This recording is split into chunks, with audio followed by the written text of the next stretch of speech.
Hello and welcome to my channel. सबसे पहले अगर आप न्यू हैं तो हमारे चैनल को सब्सक्राइब कर लें। पाकिस्तान वर्सेस इंग्लैंड सीरीज़ शुरू हो चुकी है, जिसका पहला दिन आज खेला गया। तो इसी का पोस्ट मैच लेकर आपकी खिदमत में हाज़िर हैं। अगर आपको वीडियो अच्छी लगती है तो वीडियो को लाइक ज़रूर किया करें। अगर आप चाहें तो इस वीडियो को चंद सेकंड स्किप भी कर सकते हैं। और अगर बात की जाए पाकिस्तान वर्सेस इंग्लैंड के टेस्ट की, तो टेस्ट का पहला दिन पाकिस्तानी बैट्समैनों ने डोमिनेट किया। तो आगे सुनते हैं इस वीडियो में शोएब अख्तर क्या क्या कहना है। चलिए वीडियो को शुरू करते हैं। और पहले दिन की बात करें, it was very amazing for Pakistan to kind of see such amazing performances by the batters, by the top order as well.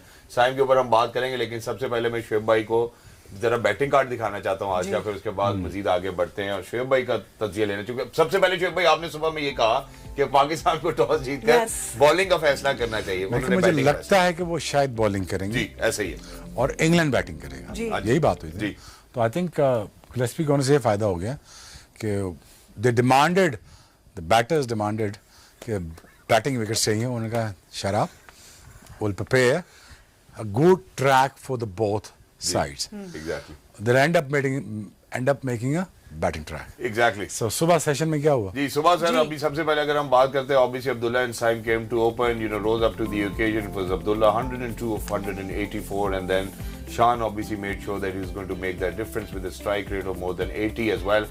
151 of 177. It was Babar with 30. Unfortunately, नया बॉल उसी टाइम आया था, LBW हो गए बाबर बाय क्रिस वोक्स, जैसा आपने कहा था कि वोक्स ही शायद बाबर को वापस भेजेंगे। And then it's Saud still out there and Naseem as night watchman. Bowling की जाने भी बढ़ते जरा।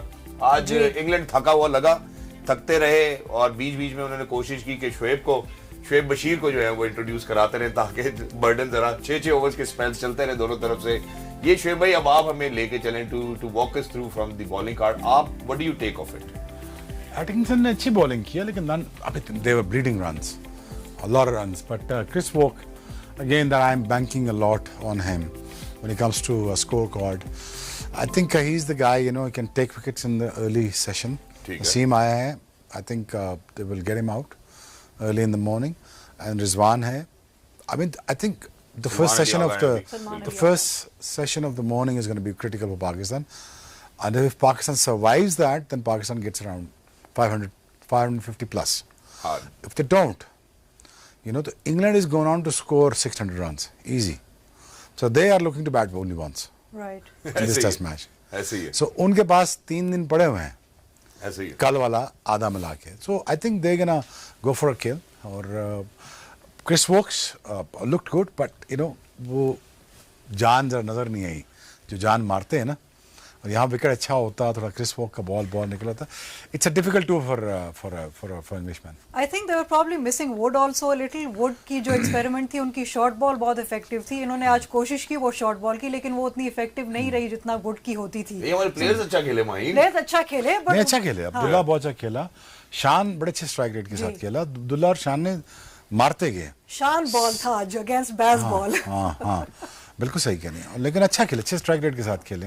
विकेट अलाउ कर रहा है जब आपको, तो why don't you steal runs? So you go out there, just get as many runs as possible. Abdullah के लिए मेरा ये था कि यार डबल 100 का चांस था, यहाँ पे 200 का चांस है, कैजुअल शॉट मार के आउट हुए। I really reckon I hope he learns from it, क्योंकि ये रोज टेस्ट मैच के मौके रोज नहीं मिलते, और इतनी अच्छी विकटें जिसपे बॉल अच्छा पेस के साथ आराम से आ रहा है, और इतना हाइट पे भी नहीं जा रहा। और ये धोखा देने के लिए घास लगाया था ना, वो बिल्कुल फ्लैट ट्रैक है।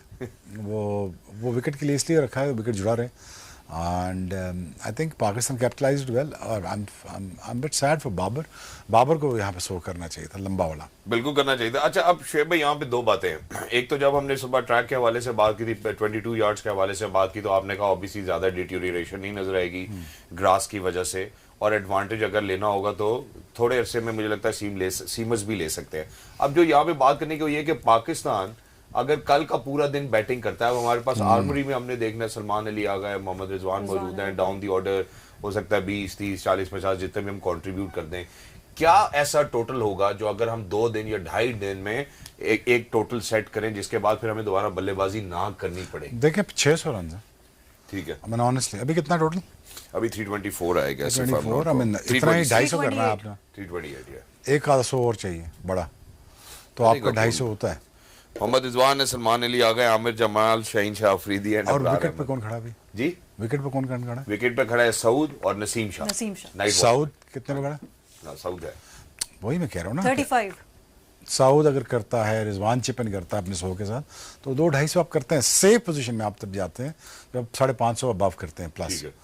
तो अगर पाकिस्तान कोलैप्स करता है और यहाँ पे वो 600 करते हैं या 650 करते हैं, वो तो फिर आपको बारी नहीं देंगे दोबारा, वो अपनी बैटिंग करना नहीं चाहेंगे। ठीक है। So I think it's Pakistan has a good chance to survive this and to score around 550 runs. अगर हम 600 कर लेते हैं और दूसरी जानिब से हमें एक और मंजर मिलता है कि वो बैस बॉल को एक बहुत ही एफिकेसी के साथ इम्प्लीकेट करते हैं, हम ओली पोप को, डकेट को, इन सब को रन्स करते हुए देखते हैं, तो फिर हमारे लिए मुझे लगता है मुश्किल भी हो जाएगा, बल्कि ना सिर्फ ये भी हो जाएगा कि शायद मैच का डिसीजन ही ना हो। क्या ये भी हो सकता है अगर बैस बॉल को वहां से हम इम्प्लीकेट होते हुए देखते हैं, अप्लाई होते हुए देखते हैं? विकेट बहुत अच्छा है यार, विकेट बहुत ही मजेदार है। Totally batting wicket. आज पीटरसन का बयान भी आ गया, is like it's a graveyard for bowlers.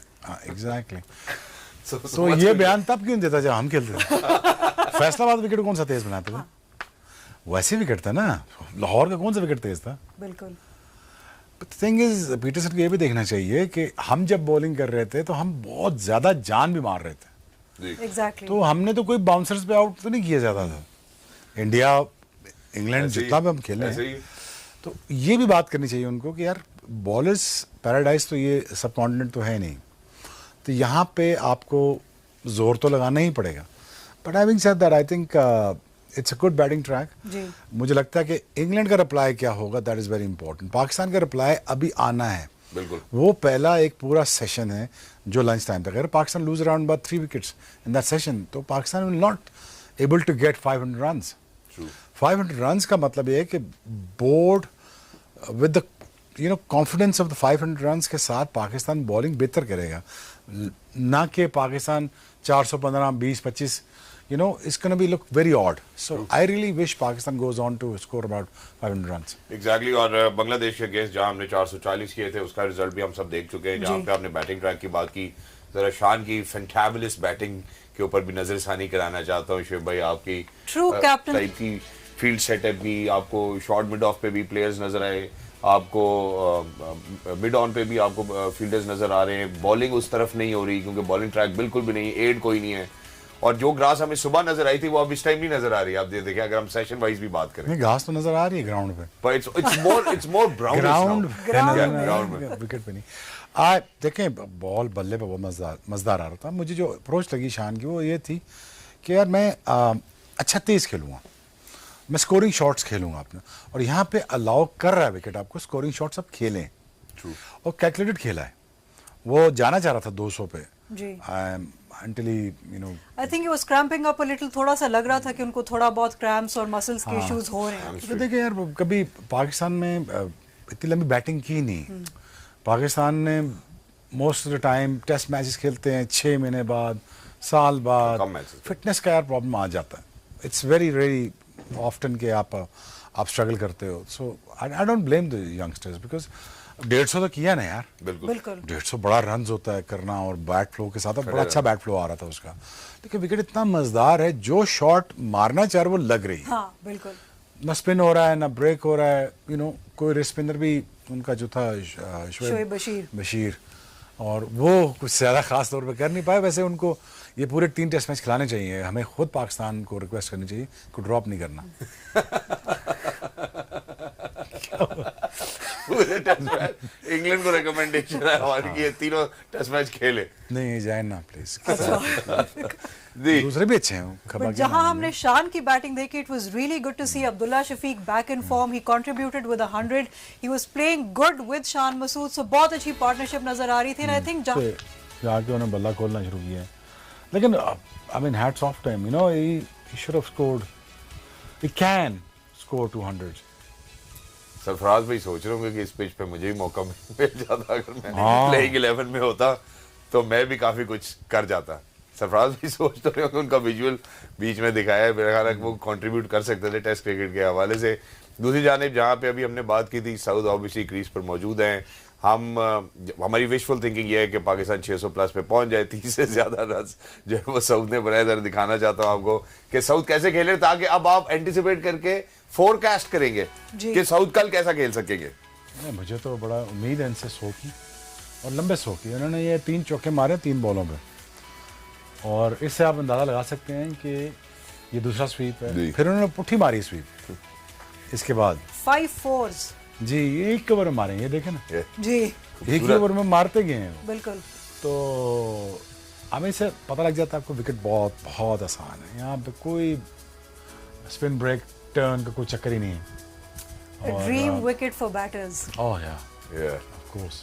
अच्छा शुएब भाई, ये आपसे हम भी पूछना चाहते हैं, सीखते रहते हैं आपसे साथ साथ सेशन वाइज। ये लाइट सॉन्ग है जी, मेरा ख्याल से गालिबन यही लग रहा है। देखा मैंने आपसे कहा था ना सुबह लाइट का प्रॉब्लम। एग्जैक्टली, आपने लाइट का बिल्कुल तस्करा किया था। मैं जो आपसे बात पूछना चाहता हूँ ये कि सेशन वाइज हम बॉल के अंदर क्या चेंजेस देखते हैं जब बॉल सॉफ्ट हो रहा होता है, अगर मॉइस्चर हो, गीला हो रहा होता है, तो सेशन वाइज क्या एडवांटेज मिल सकता है? शाम को इंग्लैंड को उससे बेहतर बॉलिंग करनी चाहिए थी। शाम को उनको थोड़ा और प्रेशर बनाना चाहिए था, ताकि वो सुबह आते तो तकरीबन 2 विकेटें या 3 विकेटें लेनी पड़ती है आपको। एक आधा मेजर बैट्समैन खड़ा होता, क्योंकि अभी पाकिस्तान के मेजर बैट्समैन आने हैं, बिल्कुल अभी रहने हैं। तो मैं पाकिस्तान से ये चाहता हूँ कि पाकिस्तान 500 का फटा पार करे और इंग्लैंड को रियली अंडर प्रेशर लाए। बिकॉज अगर वो ये सेशन फील्ड में गुजार गए इंग्लैंड वाले तो टूट जाएंगे, ठीक है, लिटरली टूट जाएंगे। अगर वो उनको विकेटें मिलना शुरू होगी और अगर 500 से नीचे कम स्कोर पाकिस्तान ने किया तो England batters will go down to smash you like is anything. So क्यों विकेट उनको देख लिया उन्होंने कि यहाँ पे लंबा स्कोर हो सकता है, तो जो रूट का मौका मिले तो वो 250 करेगा। और एग्जैक्टली मेरा ख्याल है इसी तरह जो आज विकेट्स मिली जरा उसके ऊपर भी शुएब भाई नजर डाल लेते हैं। आप हमें बेहतर बता सकते हैं कि कल क्या मंजरनामा हो सकता है फॉर पाकिस्तान के बैटर्स टू कम। जी शुएब भाई। ये तो खैर लकी डिसमिसल था, और शाहीन भाई का बल्ला इस तरफ बहुत जाता है, इसी तरफ आउट होते हैं अक्सर। हमें वही फिर बैट थ्रो किया उन्होंने, पूरा चला देते। So nothing into fast bowling, but you know again. अच्छा, अनफॉर्चुनेटली बाबर के फ्रंट फुट का डिफेंस का थोड़ा सा इशू नजर आ रहा है पिछले कुछ अरसे से, और आज गिर जाता है ना, आगे गिर जाता है, चल रहा है, खड़ा होके नहीं खेल रहा तो गिर जाता है। तो दैट्स, ये तो मुझे यूसुफ ने भी बात की थी बाबर के बारे में। मैंने पूछा यार क्या प्रॉब्लम क्या आ रहा है वहाँ पे, कहते यार आगे गिर जाता है। तो वहीं से ही जब गिरता है तो ये बाहर निकलता हुआ बॉल में बॉडी खुल जाती है, अंदर वाले पे कैंची लग जाती है तो फंस जाता है। तो आज मैंने देखा तो I think Woakes read that, क्योंकि इनकी जिस बॉल पे इनका डिसमिसल हुआ है उससे पहले उन्होंने उनको आउट स्विंग कराया जो कि एज होने से बिल्कुल बाल बचा, एंड द नेक्स्ट डिलीवरी उन्होंने उनको इन स्विंगर करवाया और वो एलबीडब्ल्यू। वोक्स ना आपको बिल्कुल लेंथ से थोड़ा सा आगे, you ask your right questions as a batter. वो आपको हमेशा तंग करता रहेगा, क्योंकि बाबर फॉरवर्ड आता नहीं, वो लेट खेलता है, या तो पूरा बल्ले पे आए सामने तो ड्राइव खेलता है, आने देता है बॉल को, लेकिन वोक्स वहाँ से बॉल उठाता है, वहाँ से बाहर निकालता है और अंदर भी ला सकता है। तो वो जब बॉल सीम पे लग के अंदर आता है तो बाबर ऑलरेडी कमिटेड होता है, वो गिरा होता है, तो वहाँ से उसका वापस आना मुश्किल है। वहाँ से बल्ला फर्स्ट स्लिप से या सेकंड स्लिप से बल्ला, अगर देखें बाबर का, मैंने नहीं बताया, यूसुफ मुझे बता रहा था कि उसका बल्ला बहुत बाहर से आ रहा है, वहाँ से ये बल्ला बंद नहीं होता, यहाँ से बंद हो सकता है और खड़ा रहे, गिरे ना। सो आई थिंक जो ट्रिगर मूवमेंट है उन पर देखना चाहिए बाबर को कि कहाँ पे वो गिर रहे हैं और क्यों गिर रहे हैं। सो थोड़ा स्टांस भी ओपन लग रहा है मुझे। So I think Chris Woakes is very sensible, only sensible fast bowler who ask you the right question in this sort of areas जहाँ पे आपको एज अ बैट्समैन बहुत तकलीफ होगी। जी शहजाद, इससे पहले कि हम खवातीन के नेक्स्ट मैच की तरफ जाएं, आपने हम दोनों से आपने एक सवाल पूछा था, बल्कि टीम से पूछा था कि आपका इंग्लैंड के खिलाफ क्या रिकॉर्ड था, आपने कितने टेस्ट खेले। So you played 4 test against England, 3 in Pakistan, 1 in England, and your best figures were 5 for 71, and you took 18 wickets in those 4 tests. Wow, Bravo, thank you. जब आप कह रहे थे 2 महीना को बोला था आप ज्यादा खेले। नहीं, मैंने कहा 4 है, 3 ये और 1 इंग्लैंड में। तो आप कैसे सवाल पूछते थे सही वाले? मैं यार आई थिंक वो टीम बहुत बड़ी थी, ट्रेस्कॉथिक, फ्लिंटॉफ, स्ट्राउस, पीटरसन, ये बुलाएं थी तगड़े सारे। उसमें अगर आप देखें तो बैटिंग लाइनअप उनकी बहुत ट्रेस्कॉथिक एज अ ओपनर, तो बहुत लंबी चौड़ी बैटिंग लाइनअप थी। तो I really think that you know it was tough in England team जिसने ऑस्ट्रेलिया को हराया। लेकिन पाकिस्तान में आके आई think Rana, Sami, myself, Danish, we did wonders. और उन्होंने कमाल बॉलिंग की है। I think it was fabulous to see कि दानिश ने भी अमेजिंग परफॉर्मेंसेस दिए हैं लास्ट टेस्ट मैच में स्पेशली इन लाहौर। तो I think we really nailed them, we just hammered them in those test series, in that test series. So I thought you know we overpowered them. So last test match जब हो रहा था लाहौर में तो मुझे लग रहा था यार कि इंग्लैंड बॉक डाउन होगी हमसे। लेकिन जो काइंड ऑफ स्पेल हमने किए फैसलाबाद में वो हमने मारने वाले किए थे। हमने 5 आउट उधर भी कर दिए, बैड लाइट हो गई थी तो वहाँ मार के दौड़ाया था हमने उनको। तो जब वो लाहौर पहुंचे तो मुझे लगा ये बॉक डाउन हो गया, इनका सारा कॉन्फिडेंस टूट गया। Yeah. I think it was all obviously, you know, I get nostalgia, you know, speaking about, you know, all of these previous players and how they actually used to perform. Even today, ladies and gentlemen, I think for days to come, it will give us nostalgia as well. But for now, ladies and gentlemen, going back to ICC Women's T20 World Cup, कल भी एक match होगा, किन 2 teams के बीच में होगा? Group A में obviously it's going to be Australia versus New Zealand. झंडे मुझे बड़ा कंफ्यूज करते हैं हमेशा। It's going to be सबसे तगड़ा मैच होगा। लेकिन जो बात याद रखने की हुई है कि ऑस्ट्रेलिया 6 दफा चैंपियन बन चुका है, न्यूजीलैंड 1 दफा भी नहीं बना। It's West Indies and England जो 8 अभी तक T20 वर्ल्ड कप्स हुए हैं। It's going to be an interesting game obviously. New Zealand के पिछले मैच से उनको बहुत कॉन्फिडेंस मिली है। They had a good win against India. तो व्यूवर्स, आज की वीडियो आपने देखी, वीडियो आपको कैसी लगी अपनी राय कमेंट बॉक्स में ज़रूर दिया करें। तो पहले टेस्ट के बारे में जितना भी इंफॉर्मेशन थी, जो भी एनालिसिस थे, आपने इस वीडियो में मुलाहिजा किए। तो ऐसी वीडियोस की देखने के लिए हमारे चैनल को सब्सक्राइब ज़रूर करें और अपनी राय का इज़हार कमेंट बॉक्स में ज़रूर किया करें। इसके अलावा जो world cup, women's world cup चल रहा है, उसके बारे में आपका क्या ख्याल है कि कौन सी टीम जीतेगी? न्यूजीलैंड और ऑस्ट्रेलिया का मैच भी होने वाला है, तो हो सकता है काफ़ी इंटरेस्टिंग मैच। और जैसा कि आपने सुना कि 6 बार की चैम्पियन है ऑस्ट्रेलिया, जबकि न्यूजीलैंड ने पिछला मैच अच्छी तरह से जीता है इंडिया से। और अगर टेस्ट की बात करें तो पाकिस्तान की पोजीशन अच्छी है, लेकिन इतनी भी अच्छी नहीं कह सकते क्योंकि अभी इंग्लैंड की बैटिंग आने वाली है। पाकिस्तान को कम से कम एक अच्छा सेशन चाहिए इस मैच में अपनी गिरफ्त मजबूत करने के लिए, लेकिन अभी ये इब्तिदा है, तो देखते हैं क्या होता है।